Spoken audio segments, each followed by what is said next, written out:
কক্সবাজার বিমানবন্দরের পশ্চিম পাশে বিমান বাহিনীর নির্মাণাধীন ঘাঁটিতে হামলা ও ইটপাটকেল নিক্ষেপের ঘটনা ঘটেছে। এ সময় বেশ কয়েক রাউন্ড গুলিবর্ষণের ঘটনা ঘটে। এতে শিহাব নামের এক তরুণের মৃত্যু হয়েছে। আজ সোমবার দুপুরে এই ঘটনা ঘটে। বেলা 11:30টা কুতুবদিয়া পাড়ার জাহেদ নামের এক যুবকের সঙ্গে বিমান বাহিনীর তল্লাশি চৌকিতে হেলমেট পরা নিয়ে কথা কাটাকাটি হয়।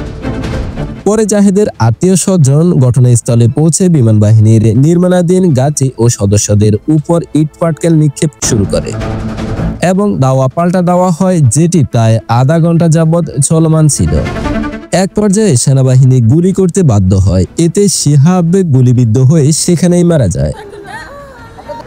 এর বেশ কিছুক্ষণ পর কক্সবাজার 3 আসনের সাবেক সংসদ সদস্য বিএনপির কেন্দ্রীয় মৎস্যজীবী বিষয়ক সম্পাদক লুৎফর রহমান ঘটনাস্থলে পৌঁছে লোকজনকে সরিয়ে দেন।